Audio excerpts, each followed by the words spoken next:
I'm Sarah, this is Abby, and welcome to Azul Unlimited. I'm a scuba instructor, and I lived in my van for a little over 3 years after living abroad as a dive shop owner. Now I'm living in an old sailboat with the hopes of sailing and diving around the Pacific Northwest and beyond. On this channel, you'll get scuba lessons, dive site explorations, and sailing adventures. Join the community here on YouTube or come diving with me around the world on one of my expeditions. A quick little shout out to the sponsor of this video, Divers Alert Network. Dan offers diving and travel insurance as well as safety gear for all your activities on or in the water. I keep one of their first aid kits on the boat, and it always comes in handy for all the nicks and scrapes I experience while fixing up this old girl. Check out their gear and insurance policies with the links in the description below.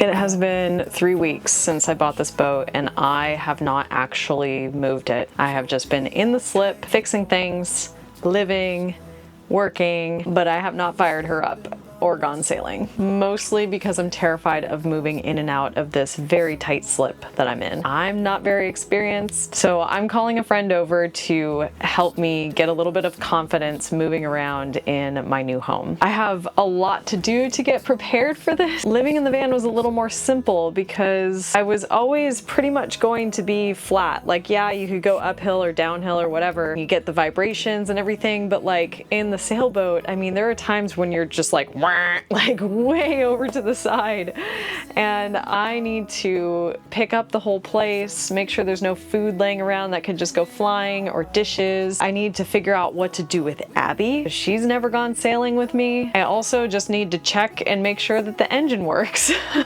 because who knows, by the time between when I did the sea trial and now, maybe there's something wrong. I really hope not. You can see back here that I've already had a very interesting, wait, where is it? It's way over here. A very interesting day of tearing apart that wall and that window where I have a leak by a boat. It's a great idea. But really, I'm just excited to have a friend over and get her out on the water and just see how all of this feels. I love being in the slip. I love living in the boat. It's so peaceful. I love having a place that I'm like allowed to be. I'm not like having to drive all over the place, not knowing where I'm sleeping every night. Like it's very nice to nest for once in a long time. But now it's time to play. Let's get some lights because I screwed around and was working and have not dealt with this engine check. And it's getting late. See, all of this needs to be put away. I can't go sailing like this. Nope. Shoes are like a whole thing here. I need to get a shoe rack or something. And it has been raining all day, so I've been fighting water. I just need to check that my raw water valve is open. I know it is. Like, my brain knows it is because I have raw water coming out of the faucet over here, but like I just need to look at it because I don't trust myself. Wait, let's not fall in. Okay, raw water is open. My bilge is exceptionally dry. There were very few boats that had as dry a bilge as this one, and it doesn't even have one of those dripless shafts. I have a stuffing box. I don't understand, but we're gonna go for this. We turn on.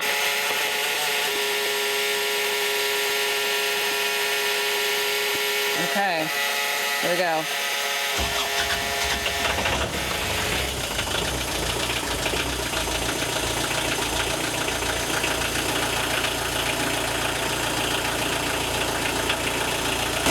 Heart is racing.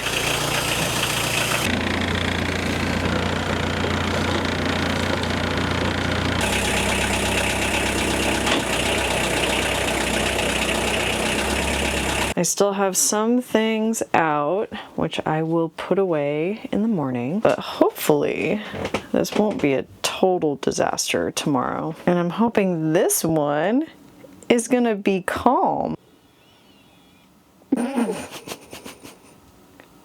I'm gonna guess no. Time to go to bed. Come here. Oi, sweet girl. Okay. There we go. There we go.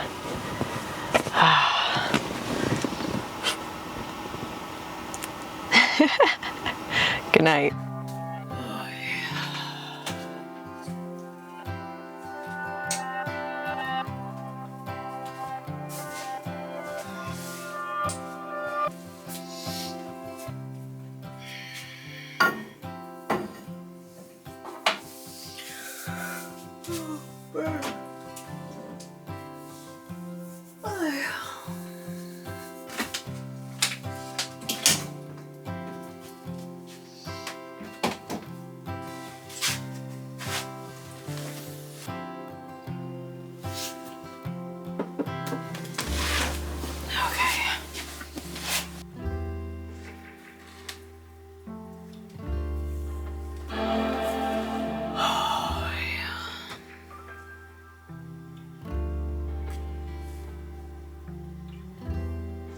Hey, I'm Sarah. This is Abby, and welcome to Azul Unlimited. It's too early.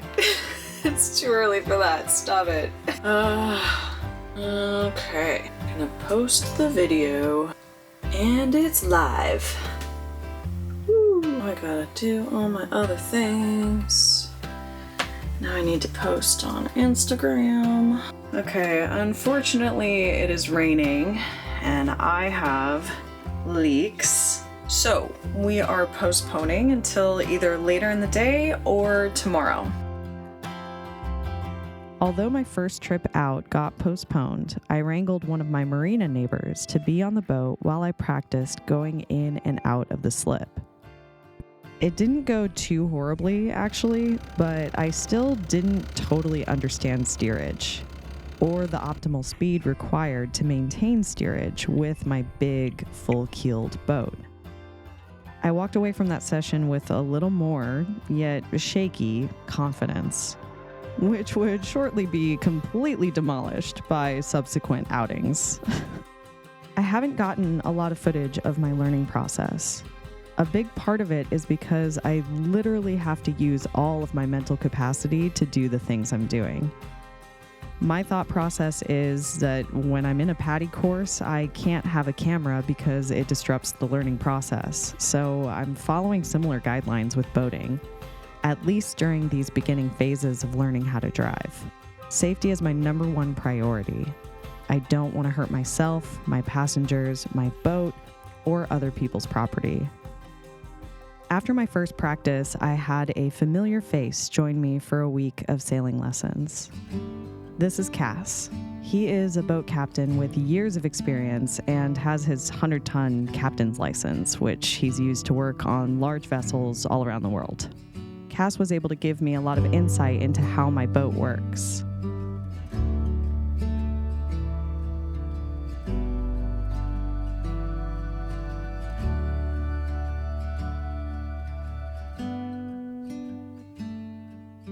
Hello. Yes, I'm sitting on my floor, and I am shame eating. I did not have a good day on the boat today.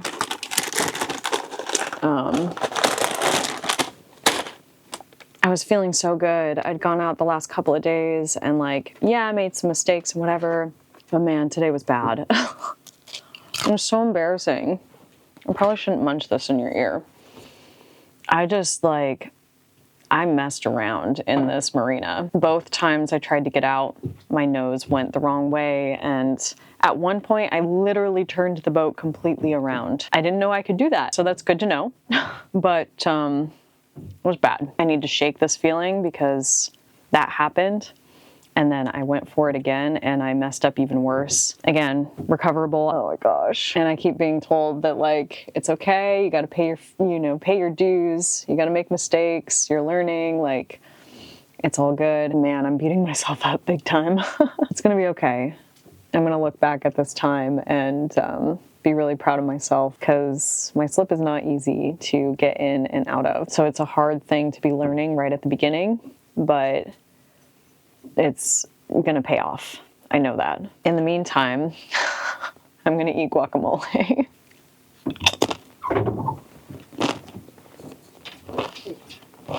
you doing? I'm shame eating. I'm talking to my camera. I'm done. In the kerfuffle, I managed to bash my shin, which apparently is a badge of honor. Came out here just so you guys can actually see it. Oh yeah, that's a good one.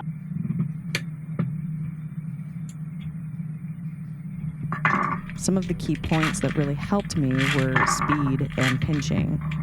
I was so scared to move the boat that I wasn't moving fast enough to have responsive steerage.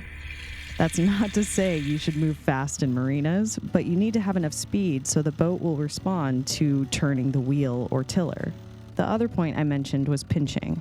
With a wheel, when you throw a boat into reverse, and let's say you turn the wheel to port, you're starting the circle, and then the stern of the ship moves to complete that circle from the opposite direction. So you turn the wheel to one side, and the stern of the boat will kind of swing around to meet that direction. Hopefully that makes sense. That description made a click in my brain, and now it makes sense when I'm reversing, forwarding, and trying to get my boat into a very tight place. Also, my boat takes a lot of time to respond to reversing, so there are some tricks to moving it well. These were the basic things that helped me to be able to dock in a variety of situations around the Sound.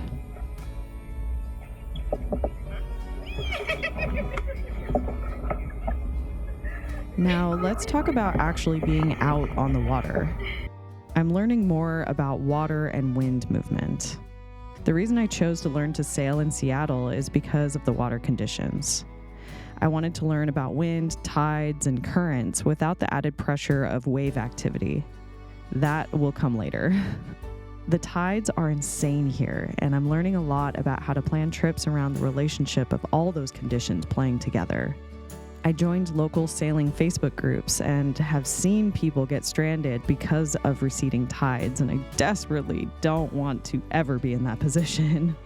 Being out on the Puget Sound means getting comfortable with the rules around the right of way of vessels. There is a lot of traffic, from shipping containers and ferries to other recreational boats and personal vessels like kayaks and hydrofoils. The nice thing is that boaters in Washington are used to beginners being out on the water. The downside is that there are a lot of us who are out here without experience, frequently making questionable decisions. It kind of boggles my mind that I could do an online course and just hop on my boat and take it out on the Sound. Like, I at least had to go through an in-person driver's test for my car license. I'm surprised there isn't a similar requirement for boating, but here I am. I feel like I could vomit. How about that? Finally, I haven't gotten to do a lot of sailing yet, but I'm figuring out how to use my equipment and what adjustments I need to make to have an easier time under wind power. I've been learning more about choosing appropriate point of sail and trimming the sails for better efficiency. The first time I rolled out the jib sail, I got it stuck on the spreaders, which are part of the standing rigging holding up the mast. The same day, I couldn't get the jib rolled in because the roller furling wouldn't work. Turns out, the roller furling requires a very specific tension on the backstay of the standing rigging. Now, I have that marked so it never gets stuck unfurled again, because that was chaotic. Finally, as if all this weren't enough for about a week of sailing lessons, I learned how to use the windlass, which is the equipment that helps set and retrieve the anchor. It's an old piece and not the easiest thing to use. I'm sure I'm not using it well, so I need to figure out the human error aspect of this device, but at the very least, I know how to drop anchor in an emergency. Despite all the mistakes, I am proud of myself for being brave enough to stand in the discomfort of learning something new. However, some things about this new life feel easy and familiar. Going up the mast was one of them. I went up there to install spreader boots so my jib sail wouldn't get stuck on those freaking things ever again, and I wanted to inspect the instruments at the top of the mast. The whole process was quite fun. It reminded me of my climbing days and gave me a win when I was feeling pretty low about my boating abilities. I have only scratched the surface of the skills and knowledge I want as a sailor. Every day comes with new lessons, and my first experience camping out away from my marina gave me some insight into the adventures I'll be able to have next year and beyond. I made a full video about this overnight trip to Blake Island for my Patreon supporters, so if you want to see how that went, check out the different membership tiers with the link in the description below. Otherwise, check out my upcoming diving expeditions, and thank you so much for watching. Okay, love you, bye! This feels so much more wild than van life. Like, that's my boat.